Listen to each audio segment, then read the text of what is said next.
me to stand here to speak about the Kohima Press Club Impact Journalism Award and to also announce the journalists to whom this award is being conferred to this year.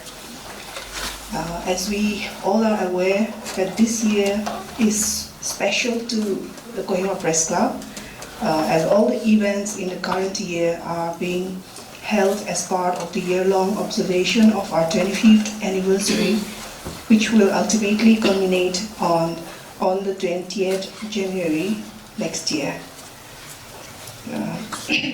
So I would like to request the gathering to kindly bear with me as I retrace how this award was initiated. The Kohima Press Club established the Impact Journalism Award during the COVID-19 pandemic in 2020, mainly to acknowledge the contributions of media professionals, to motivate and encourage them to continue pursuing quality journalism while promoting social justice. The pandemic affected all spheres of life, including the news industry, and it was during that difficult period that many journalists, as frontline workers, did outstanding work that resulted in governments taking action towards improving the services and healthcare facilities for the people. Nagaland was no different. This greatly inspired the Kohima Press Club to introduce an award to give recognition to the members of the press fraternity in the state for excellence in journalism. The Kohima Press Club Impact Journalism Award has now become a yearly honor, and the only award in Nagaland that is given to journalists in recognition of their professional work. The award consists of a citation and a cash prize.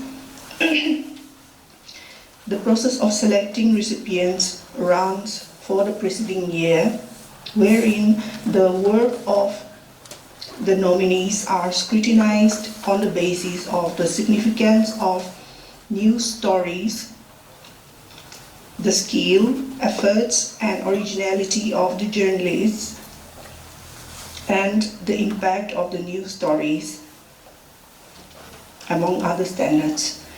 This is purely carried out by the Executive Council, the decision-making body of the Kohima Press Club.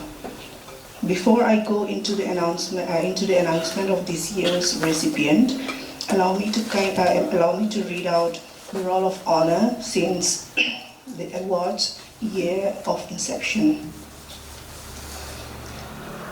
Atunot Sakrukense and Toing Saranam were the first recipients of the Impact Journalism Award in 2020.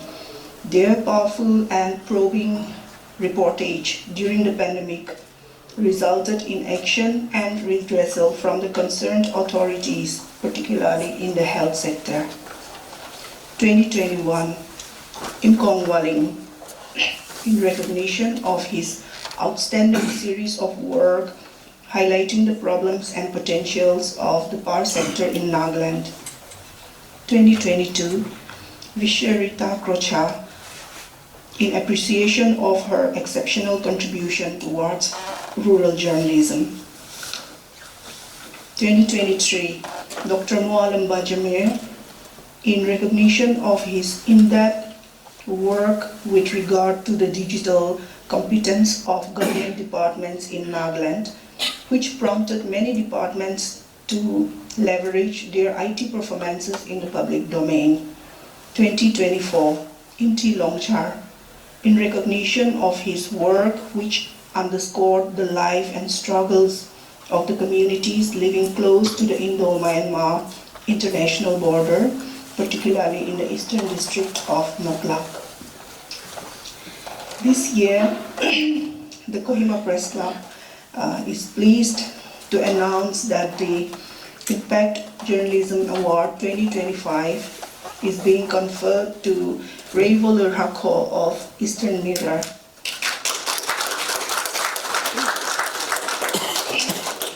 Raivoler, whom we fondly call Ivo, has in the past 1 year exceptionally reported a wide range of subjects from sports to courts, from highlighting stories in the socio-economic sector to balancing the use of artificial intelligence, from gender-related features to sustainable agricultural practices, from covering music and entertainment to politics, and slogging the crime beat as well.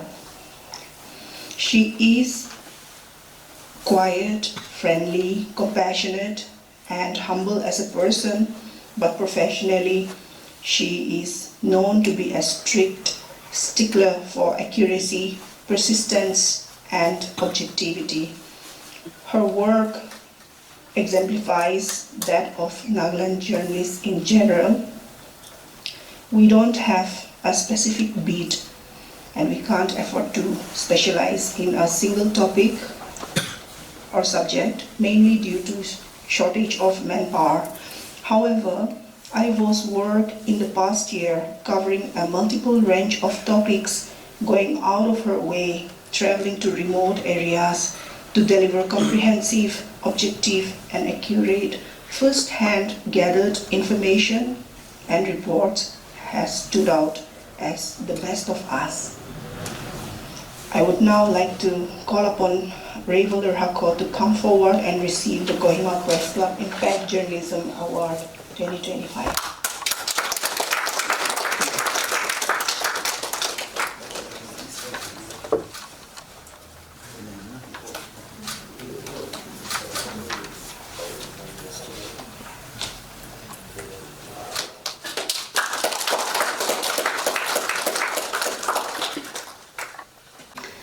As most of you are aware, the Kohima Press Club, Nagaland Building and Other Construction Workers Welfare Board Media Fellowship was first conceived and initiated in the year 2022 under the chairmanship of Dr. Kekrie Hume.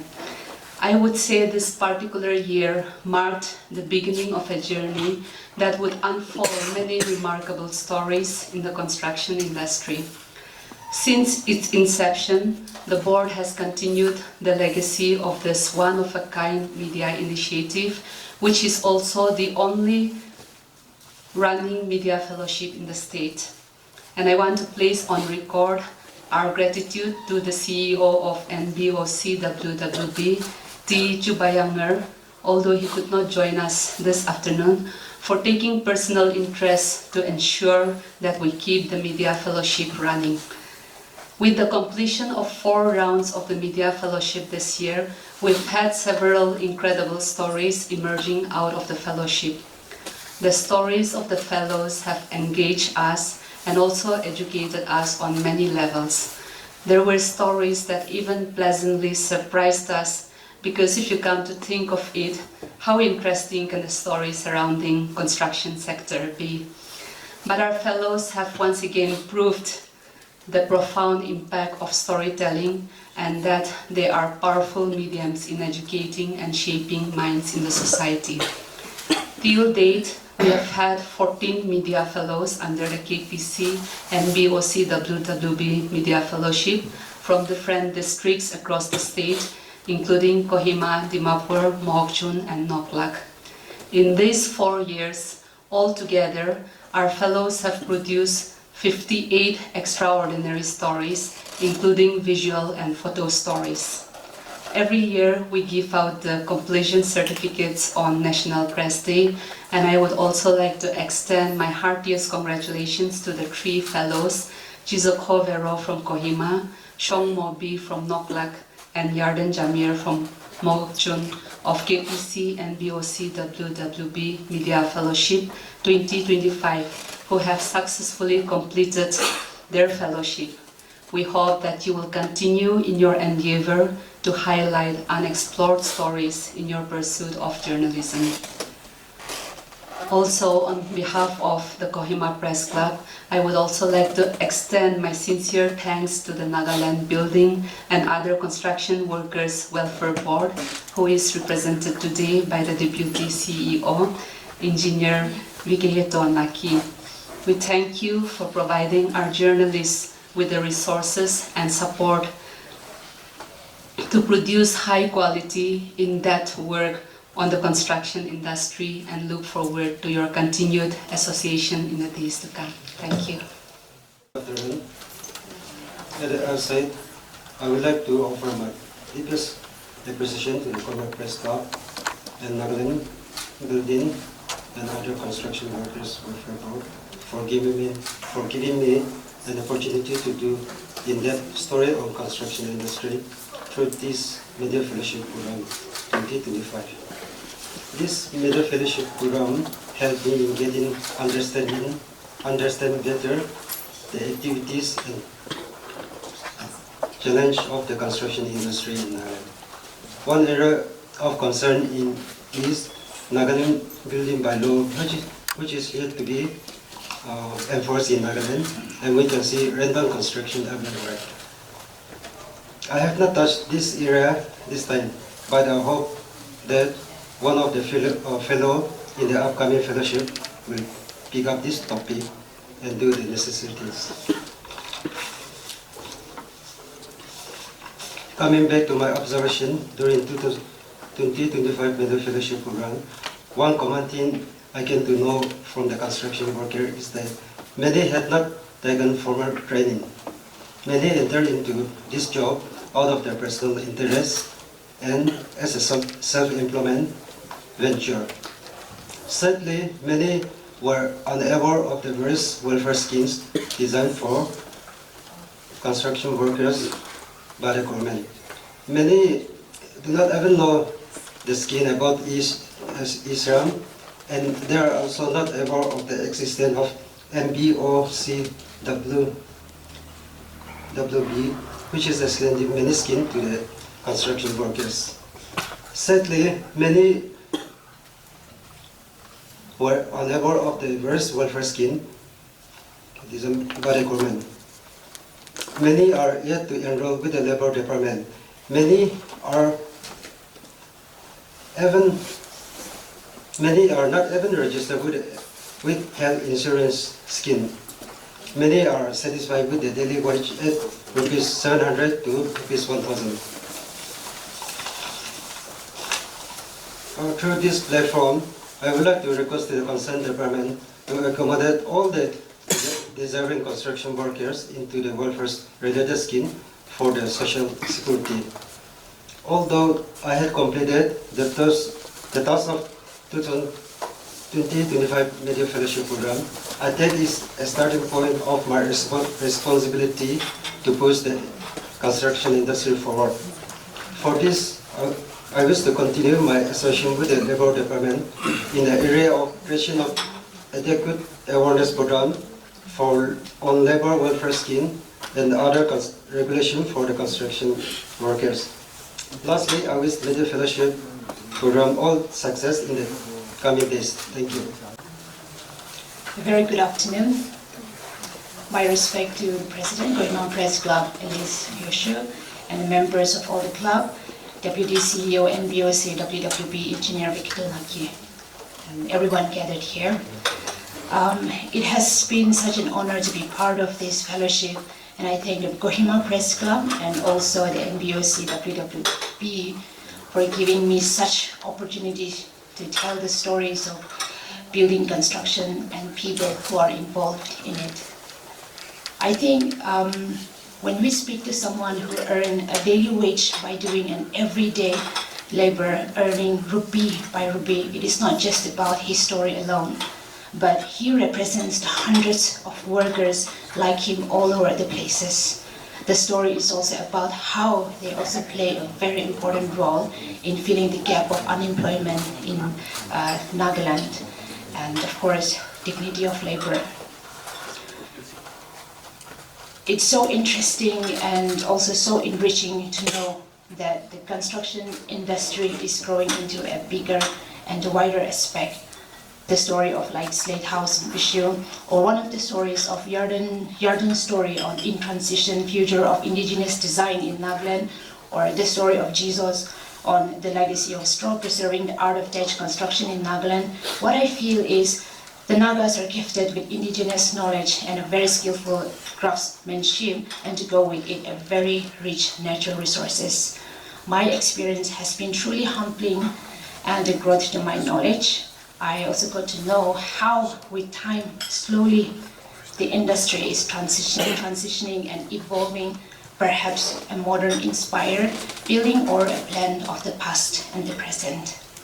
Well, I also take this privilege to extend a big congratulations to my fellow Mr. Jizo and Mr. Yarden. Their works and contributions has also truly inspired me and has given me a big learning about the context of construction industry all over Nagaland. And lastly, happy National Press Day. Thank you. From all backgrounds. 5. Media can also adopt a solution journalism approach. A solution journalism approach. And that person has put it in quotes. This means reporting on positive and constructive stories of hope within the Naga context. Also elicit responses on issues that the public want the media to cover. 6. Accurate and detailed stories can foster critical thinking, enable civic engagement, mobilize communities for action, and translate online engagement into real-world change and policy outcomes. 7. True investigative journalism and consistent reporting on public affairs.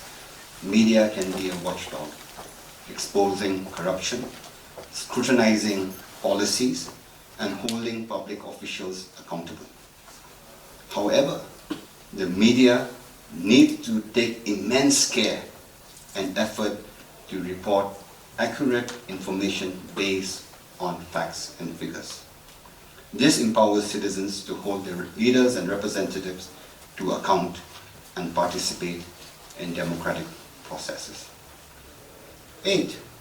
Prioritize issue-based reportage and in-depth stories related to the well-being of the citizens instead of focusing on more sensational news. This helps in building public trust and credibility. So these are 8 points, which has been put together, and it has come from different individuals, your readers and your viewers. It's not mine, it's theirs, and I put it in before you. Vox Populi on how journalists can improve quality news reporting. Now this is particularly for the journalists. A. Responsible reporting, fact-checking, being conscious of the implications and consequences of sensationalizing issues. B. Objectivity, being mindful and rising above personal, tribal, and regional affiliations while reporting. Now, these are very practical suggestions that are being made. Train and partner with local writers. Empower them to write.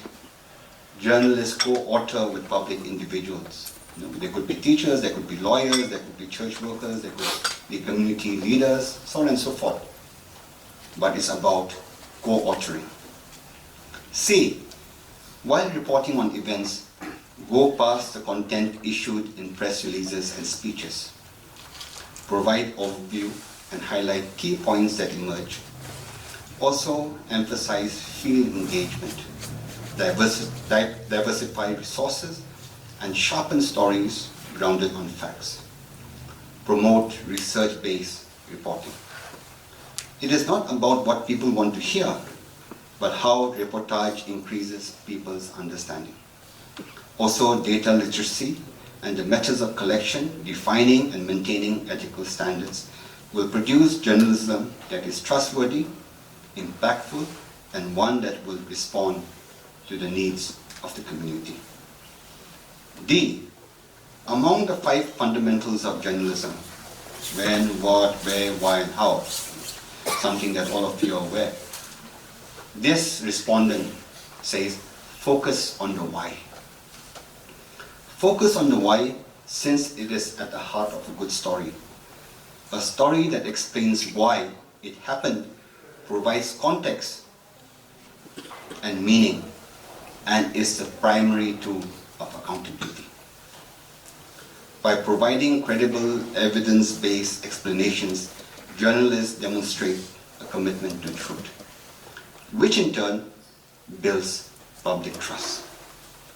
The why is simply more useful and helps people understand the events.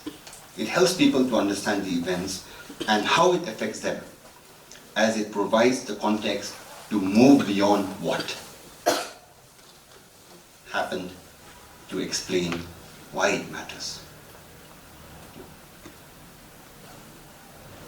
Why? To explain what happens, to return to why it matters. E.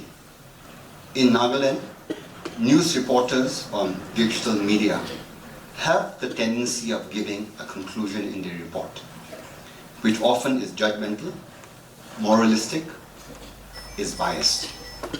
The news report and the credibility of the journalist can improve the quality and relevance of the news by doing away with such habit. This person says they should report the facts and stop interpreting it for the public. So again, this is a view that is coming from a member of the public. Report the facts, and we will interpret the facts. Don't interpret it for us. So these are a set of points, particularly for journalists. It is for you to take it, reflect, see what works for you, what doesn't work for you. Because in conclusion, the point, and it so happened that, I think it was yesterday, that the team was announced, right? Was it yesterday or the night before? And I'd already collected these a few days ago, but somehow it just merged in.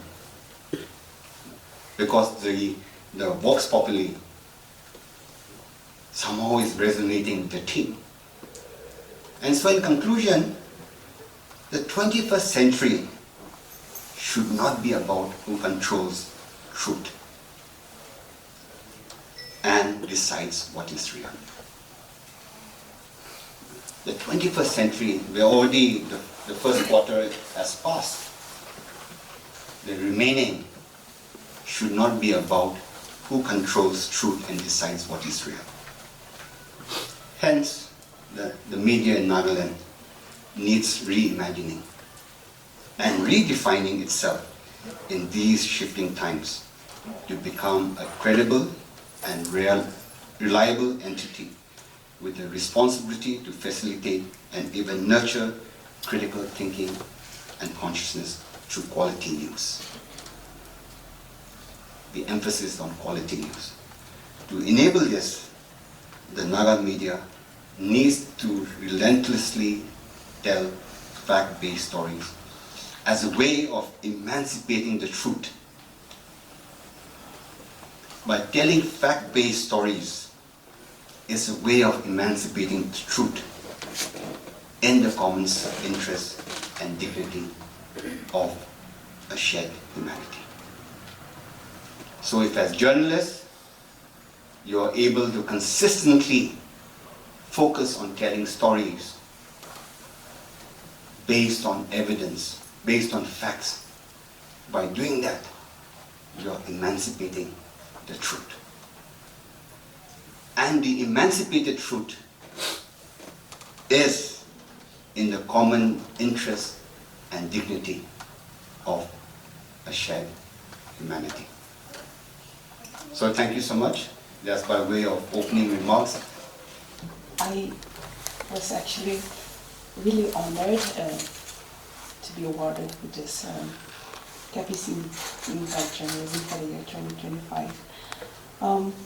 It is such an honor for me because 7 years into this profession, I've never felt this validated or encouraged. So I really want to thank KPC President led by our Alice Husher and her team, as well as the Executive Council.